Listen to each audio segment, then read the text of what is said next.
You're listening to PetLifeRadio.com.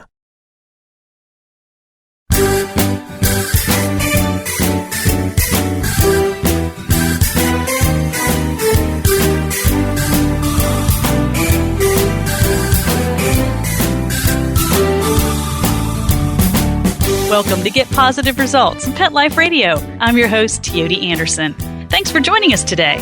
Today, we're going to be talking about when good people make bad dogs. Our last podcast was when good people love bad dogs, and we got some pretty good, interesting comments on the Facebook page. We're going to recap that, and we're going to talk about some of the common mistakes I see in people creating problems in their dogs. I'm not talking about the obvious ones, like if you abuse them, if you beat them, and turn them into these terrible beasts. We're talking about people with really good intentions that accidentally end up with behavior problems just because they didn't know that what they were doing was contributing to them. So we will be talking about all of that and more when we continue here on Pet Life Radio.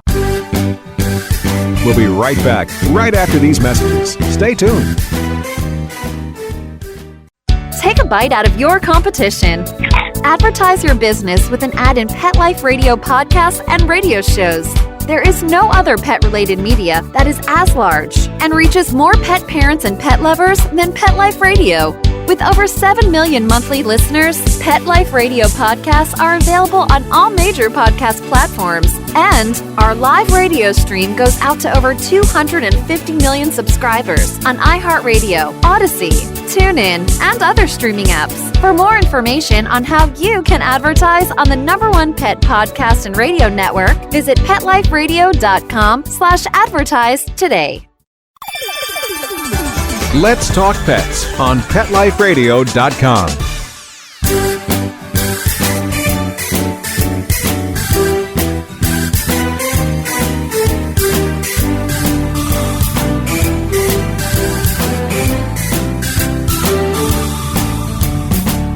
Welcome back to Get Positive Results. I'm your host, Teody Anderson, and we're here on Pet Life Radio.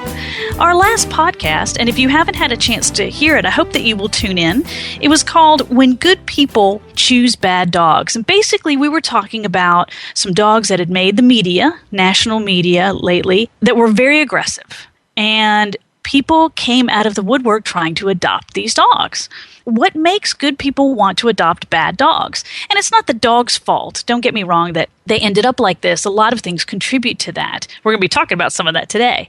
But these are dogs that have bad behavior, that behaviors that are not desirable, especially when it comes to truly, truly aggressive behavior. These were dangerous dogs. And in the case of a viral video with a dog that pulled a small child off a tricycle and attacked him, that dog had over 200 offers to adopt him. And there are all these wonderful dogs that are sitting in shelters that don't have people waiting to adopt them. So what is it about people that make them want these dogs? Well, we didn't come up with any specific answers, of course. We just had a lot of theories, but it was really interesting discussion, and I really enjoyed getting some feedback, again, on that Facebook page, which, by the way, is facebook.com/positive results. And some people posted about their own experiences. And I just wanted to give a shout out to a few of those folks who took the time to write. Kelsey Gidley wrote that she took on a dog knowing it was going to be a lot of work, but she had a group of people that she trusted to help her when she was out of her depth with him, and that it was a family effort. And I love that comment because this is a person who kind of knew what she was getting into. She knew that the dog was dangerous or had behavioral problems, but she had a team of people. I believe in an earlier post she had posted perhaps a veterinary behaviorist as well, who were going to help her with this dog, and that her entire family was on board. That is so important because a lot of times when I go into homes with dogs with behavior problems for my private lessons, there's a real tension in the family. It may be that the dog is the mom's dog and she loves this dog and wants to do everything for the dog, but the husband is ready to get rid of the dog. Or vice versa. Maybe it was a dog that the husband brought into the relationship and the wife is just not all that invested in a dog, especially with one with behavior problems. So it's hard enough when you have a normal average dog to get the whole family on board with feeding and scheduling and potty schedules and taking it to the vet and making sure it gets exercise, let alone if you have a dog with behavior problems. So it really, really was a good point, I thought, that her whole family was on board. Another person who brought a really good point to our attention was Audrey Anlow, and she wrote, "As for the highly adoptable, professionally evaluated dogs sitting in shelters, when was the last time they made headlines? How about the numerous shelter mutts who only needed to live in their adopters' homes for the required period before sailing through their therapy dog evaluations and sharing their love with those most in need? The shelter mutts who became champions in AKC companion events. The shelter mutts who were out there every day saving people's lives as search and rescue canines. Most people simply don't see the already perfect pets being killed every day. The only dogs in need they see are the ones on TV." Another excellent point.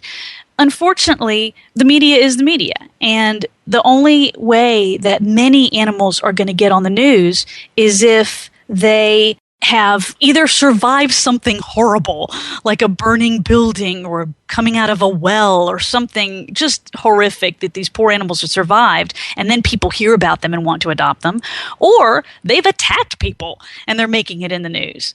You don't ever hear about, today in the news, tens of thousands of children came home to their beloved family pets, they played ball, and no one got bit. You don't hear that.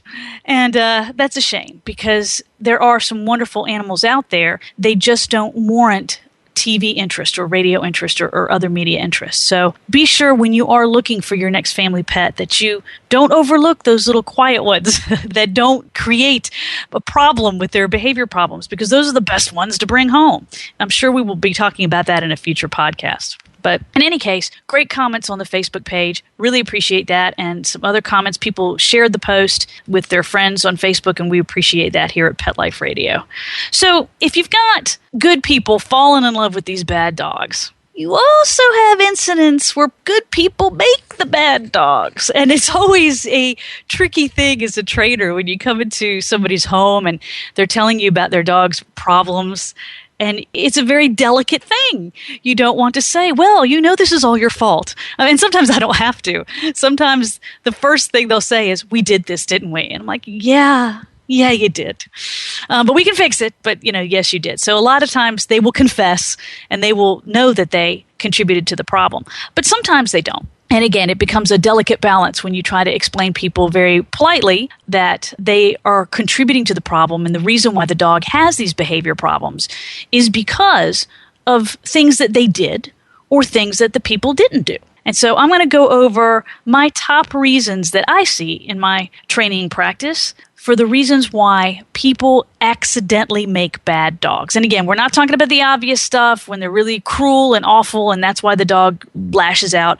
We're talking about some common mistakes that I think that it just seems to be over the years of all this work that I've done with behavioral issues that are pretty common that people just don't understand that is contributing to the problem. So we will be talking about that when we come back. We'll be right back, right after these messages. Stay tuned. Begging to hear more of your favorite show? Full episodes of all our shows are available on demand. Go to PetLifeRadio.com to fetch our entire lineup of Pawsome Pet podcasts. Also, dig us up in iHeartRadio and iTunes. Let's talk pets. Live and on demand, only from Pet Life Radio. Let's talk pets. Let's talk pets On Pet Life Radio. Pet Life Radio. PetLifeRadio.com.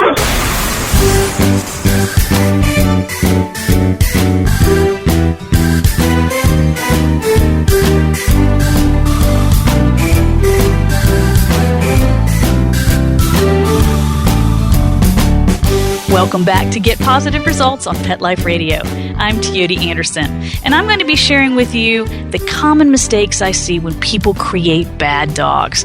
I think the first one is not recognizing there's a problem in the first place. I was doing a private lesson once, and the first thing I do is I take a full history, a canine assessment, a full history of when the problem started and what people think the triggers are, and I just ask tons of questions. It's my detective role. And I came in, and I said, all right, we need a place to sit down. I need to take some notes. And they said, sure, you can come to the kitchen table. So I sat at the kitchen table, and I took out my notes, and I'm starting to write and starting to ask questions. And their dachshund jumped up on the kitchen table and starts just walking around. And they didn't say a word. And I'm thinking, this is a problem. Could you please get your dog off the table? I was like, wait, did you not realize that this is not really desirable behavior? They called me in on something completely different. But the dog was just hopping up all sorts of things. Now, it was impressive that those little short legs of the dachshund made it up to the kitchen table. Don't get me wrong. But that really was an issue. And I asked them, I said, does he do this when you have meals? Oh, yeah. And they didn't like it. It's not like they thought that was great or that they encouraged him to do that. But they didn't realize that by allowing him to do it over and over again, that they were contributing to that issue. Another common one that I see is when people think it's cute when their dogs growl over stuff. And that just... nothing gets the blood pressure going of a dog trainer more when you see a video on YouTube of a dog that is resource guarding. That's what it's called, when a dog guards its toys or food or bones or people. And people post that it's funny. And then you look at the comments on YouTube, and I just get increasingly horrified that the people think that it's awesome that the dog does that, and they go, oh my gosh, that's just like my dog. He does it too. And I'm like, no, this is not good. It isn't cute when dogs growl over things. It's not funny.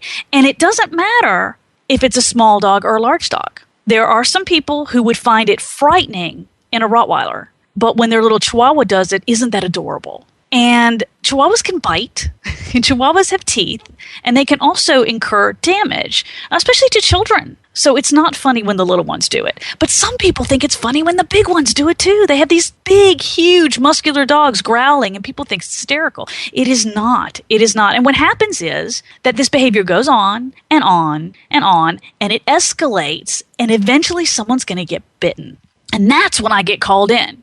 And then I find out that this has been a game for years. There are some people that even play deliberate keep away games, not where the dog is not upset about it, but this is where the dog is truly getting upset, where the person starts with their hand like a crab and moves towards the toy, and the dog is growling and getting all tense, and the fur is going up between their shoulder blades, and people think that's funny because they're tormenting this dog. That dog is seriously concerned about losing that item. And sooner or later, the dog is going to figure out that people aren't listening to him, and he's going to escalate that behavior. And that's when children get bitten, and it's so preventable, and it could have been fixed, but this is habit because people think it's amusing. So know that that is not a funny thing. That is enough to just break my heart, because I know that bad things are going to happen, and it won't be the dog's fault because people just didn't know. But that is not a funny thing. A lot of times, too, people don't recognize shyness or fear in their dogs. I'll go to class. I have group classes as well as private lessons. And there'll be a little dog hiding under the chair. And I'll say, oh, we have a shy baby. And people will be like, oh, he's not shy. I'm like, yeah, he is. This is shy. The dog is trembling. His ears are down. He has concerns. It is a shy behavior. So a lot of times people will have a dog and just not know enough about canine behavior. That's not unusual. If you've never been educated in it, you may not recognize it. The problem is, if you don't recognize it, you don't react appropriately for the situation. I was called in on a case once where it was the girlfriend's dog, and the boyfriend did not have a good relationship with this dog. It was a little hound mix. And she had started to recognize that the dog was afraid. The boyfriend thought the dog was just stubborn. But she was starting to recognize that maybe it wasn't stubbornness, maybe the dog was afraid. And the dog was terrified of thunder and fireworks. And the dog would cower, the ears would be down, the dog would tremble, the dog would try to go hide in the bathroom. And they were going to a fireworks display in their neighborhood, and she said they were going to bring the dog. I know. But they brought the dog, and the dog started to back up. So it's at the end of this leash, it's backing up, and the boyfriend got upset because he thought that the dog was being stubborn, and he grabbed the dog's collar to drag it closer to the fireworks, and the dog nailed him. The dog absolutely bit the guy. And again, it could have been prevented. It wasn't stubborn behavior. It was terror. And if he had only been educated in canine behavior, he would have known that it was not a great situation to drag the dog towards the very thing that the dog was terrified of. So we get called in on these types of cases a lot, unfortunately. We get called in for one thing, and then we find out it's something else.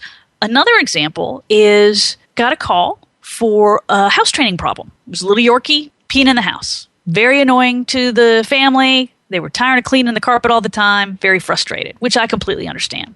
So we came in, and after we did our assessment, the reason why the dog was peeing in the house was not necessarily because it hadn't been house trained. They had an underground fence system, an electric underground fence system. And every time the dog went out, the dog was terrified. Watch the dog outside. As soon as the dog stepped outside, trembling, cowering, lip licking, head turning. These are all signs of stress in dogs, by the way. And the dog was terrified because of this underground electric fence. The dog had approached the border at one time and gotten zapped. And the dog associated it with the grass. The dog was petrified of grass. Absolutely petrified of grass. The dog didn't understand that the boundary of the property, which happens a lot, by the way, is what caused the shock through the collar into the dog. What the dog thought was the grass did it. And so the dog says, I'm not going to go pee out there because I'm going to die. So I'm just going to stay and pee inside. And so they thought it was a house training problem, but what it really was something a lot more serious. The dog had a lot of fear issues. So we had to really work with them to understand the dog and have a little bit more patience for the house training problem until we could help the dog understand that the outdoors was not a scary place after all. So recognizing that the behavior is not something else, recognizing that the dog is acting incorrectly or acting badly is really important, because if you call me in early, I can usually help you so much easier than waiting. Sometimes things that start as bad behavior then becomes habit. Your dog starts woofing at things it sees out through a front window. Well, after 3 years of that, it's hard to break. It gets much harder to break, just like our habits are harder to break. Well, it gets harder to break those habits afterward. And what usually happens is something happens to trigger a call to me. And when I am doing my evaluation, I find out, well, how long has this been going on? And sometimes I find out years. I think one of my records is 9 years. This dog had been doing something for 9 years. I said, well, why today? Why did you decide today? And it's usually something in the environment or something in the person's life that finally made them realize that this was not something they could put up with any longer, or that it was a problem. Sometimes it's pregnancy. People are about to have a baby, and then they realize that growling dog who growls over all his toys might not be a good idea, and maybe it's not so cute, and they're expecting a baby in a couple months. Sometimes they're getting a new dog, and the dog has a history of aggression towards other dogs, but they have a son or daughter moving back into the home, and they're bringing a dog with them, or they want to get a new puppy, and then they realize, oh, we might have a problem here. Or, in the really sad cases, the dog has bitten someone. The behavior has escalated, and the dog has finally bitten someone, and then they call me. So, if you know or have friends who have these behaviors in these dogs, please tell them to get help early, because we want to make sure that we help them before the problem becomes habit, before the problem escalates into something terrible, and they don't go away on their own. A lot of behavior problems don't go away on their own. And sometimes people don't call me because of that. They thought, well, he growled a couple times over his bone, but I thought it would go away, and it didn't. It doesn't go away. The second, I think, most common in what I see, reasons why good people turn dogs bad is a lack of socialization. And if you've heard some of my previous podcasts, I'm sure you're thinking, Teody, socialization again. Enough with the socialization. Your name should be socialization. I'm sorry, but I can't emphasize it enough. It really is important. Up until about 16-ish weeks of age, there's some debate whether it's 12 or 20. I'm going to split the middle and say 16. Up until birth to 16 weeks is a critical socialization period for puppies. And the things that they're exposed to affect them for the rest of their life. So if a puppy hasn't been adequately socialized and properly socialized, then it could have negative experiences that it carries into adulthood. Basically, if the dog has never been around children or around men or around certain things in the house. For example, if it was raised in a kennel and you bring it inside and you're running the hairdryer and the vacuum cleaner and the dog freaks out because it's never been around those things before, it can really impact them and cause fear and aggression problems later. I was involved in a very sad case years ago. I was involved in evaluating dogs that were taken from a pit bull fighting ring. And they called me in to evaluate the dogs to see if they would be suitable for adoption. And a local TV crew, awesome TV crew, they were very helpful, wanted to film it. I said, as long as you don't get in the way, you can come. I would love for you to see this, but you just can't affect the outcome of the test. And they were awesome. They stayed to the side and they were very, very, very helpful and very supportive. And one by one, we brought in these pit bulls. And one of the tests that I administered was just a petting test. You just pet the dog. And it was the saddest thing you've ever seen. Here are these pit bulls, and I started petting them, and they're flinching the entire time. I mean, one of the little girls, if she could have crawled under the ground, she would have. She kept, every time I would pet her, she would just flinch as if I had beaten her. And I'm very gentle in these tests, trust me. I'm not beating the dogs by any means. I'm just petting them like you would pet a dog that you loved. And what this told me, these dogs were fairly young, but they were adolescents. Some of them were maybe about 1 or 2 years old. They were past puppyhood. There was a severe lack of proper socialization to people. And it wasn't necessarily that these dogs had been beaten or abused. They were in fairly decent physical health. They didn't have any signs. Some of them had signs of dog fights, but they didn't look like they'd been beaten by people. There were no signs that the veterinarian could find of broken ribs and, signs of kicking and terrible things like that. They just hadn't been socialized well to people. So the thought of a person petting them was terrifying to them. And how sad is that? I did appreciate the irony of the time that here I am testing pit bulls who were supposed to scare everybody, and the pit bull was much more scared of me than I was of it. It really was a heartbreaking situation. The thing is that those particular pit bulls, were lovely with other dogs, especially each other. And I do see that in rescue a good bit. Sometimes I see it with purposely bred dogs as well, but a lot of times, if a puppy is only raised with other dogs, that's what it bonds with. A dog is going to bond the most with what it spends the most time with. So if you have a bunch of pit bulls that are chained to a bunch of trees and they spend all their time together, in general, these dogs are going to like each other, but people are going to be scary because probably the only time they saw somebody was if he came out probably once a day, threw some food in a bowl and left. They didn't spend time cuddling them and loving them and reading them stories and, brushing them. And that just didn't happen to these poor dogs. So people were really, really scary to these pit bulls. And it was just really, really a sad situation. Some of those dogs ended up in wonderful homes that rehabilitated them, but it took a lot of work. And some of those types of scars just don't go away, depending on the dog. Some of them will probably be perpetually shy towards people. But it just goes to show what a lack of socialization will do. They were really great with other dogs, but they're not good with people. And I get calls on that where somebody says, I have a dog and he loves my other dog, but he won't come near my husband. Well, he probably really wasn't socialized well with men during that critical socialization period. The third most common way to make a bad dog, and I do believe that people do it unintentionally, is, of course, harsh training methods. If you use a lot of punishment-based training methods, we got a call on, and this has happened more than once, but I'll use this one specific mix as an example. It was a German Shepherd mix, and he had been taught on a prong collar, and that's the pinch collar that digs into the neck. And he could sit and down. He did excellent obedience. He was a very obedient dog, but they couldn't walk him. Because every time they walked him out in the neighborhood and he saw another dog, he would lunge and growl, and he was very reactive towards other dogs. Well, in doing the history, I found out that the behavior had gotten worse. What I diagnosed it with in this particular case was the dog was frightened of other dogs. His body language actually was very, very frightened. And some dogs will fight, some will flee, some will shut down. This dog thought it was better to have a good offense as a good defense. He said, I'm going to get that other dog before it gets me. And he had been attacked in the past by other dogs, so he had some history there. So he was afraid of the other dogs. Well, when he would explain that he was afraid, he would start to growl as it first started. They would correct him with the prong collar, so they would do the punishment with the prong collar. Well, if you have a dog that's afraid, what is that going to do? It's going to convince him he really should be afraid, because every time he sees another dog and he growls growling is wonderful communication. The growl is saying, hey, that dog is making me nervous. And he got yanked. He associated with the other dog. So now he's like, what? Now I know this is going to happen because I see another dog. So he would tense. It just escalated, got much, much worse. We helped that dog quite a bit. But it was that collar that contributed to the problem. You can absolutely set boundaries and rules without using physical punishment. You absolutely can. And I do believe that the majority of my clients just don't know any better.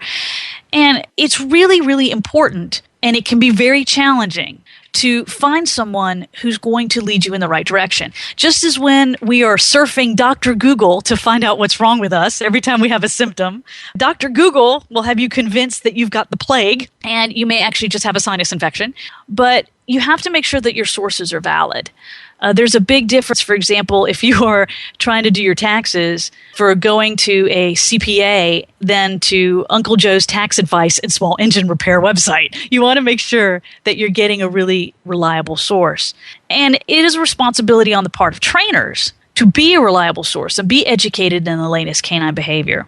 I'm about to teach a certificate class to new dog trainers for the Association of Professional Dog Trainers on creating and teaching successful group classes. And one of the things that I emphasize in that class is that when you are an instructor, you have a tremendous responsibility to the people and the dogs in your class. People trust you to be the expert, so you better step up to the plate and make sure that you are.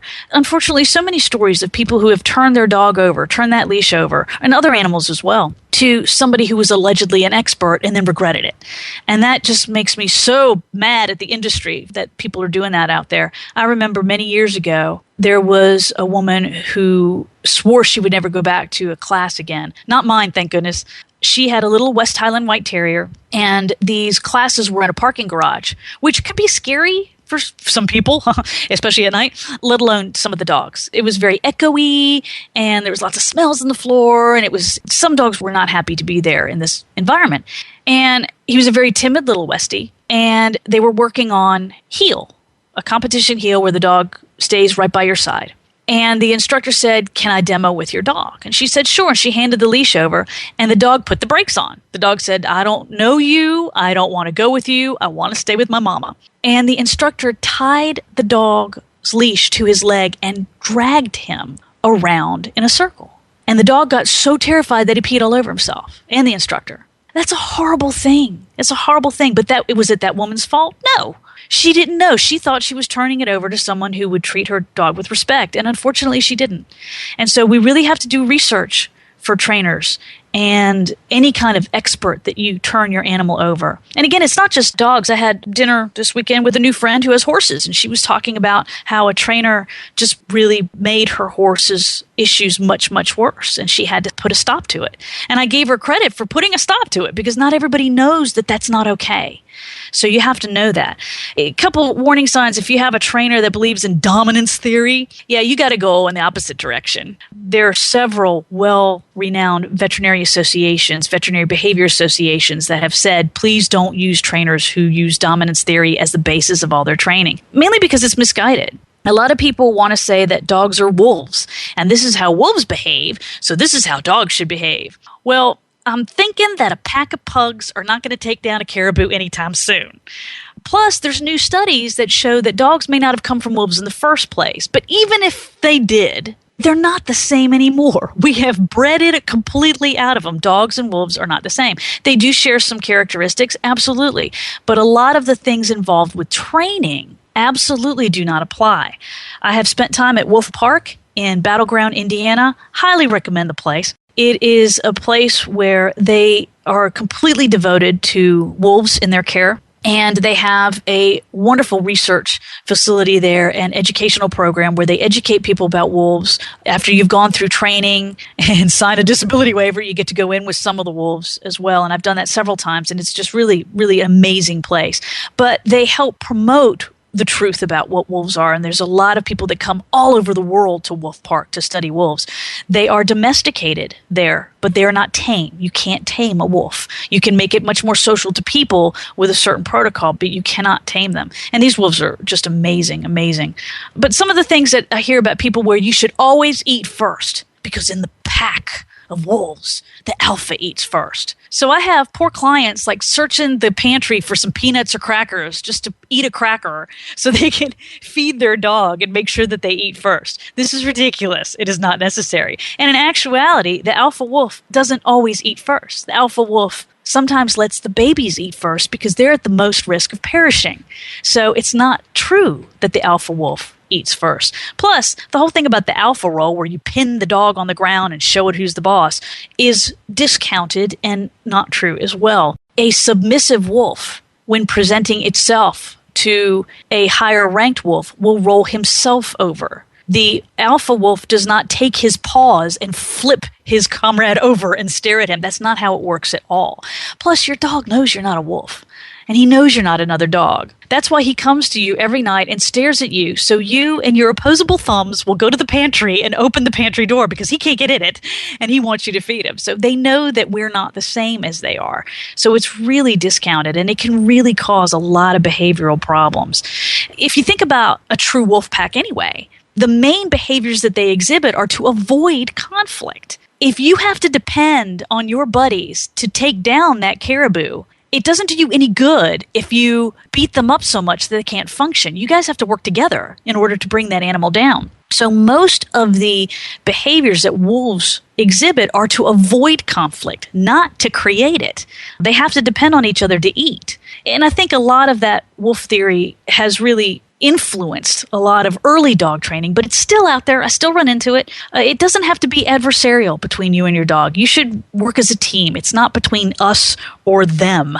It is definitely a team effort. So those are the three things that I think contribute the most to creating bad dogs. Hopefully you've not made any of those mistakes. I'm sure there are more. And if there are more that you would like to confess to, you are welcome to let us know. We do love to hear from you. You can find me on the web at getpositiveresults.com. That's PAWSITIVE.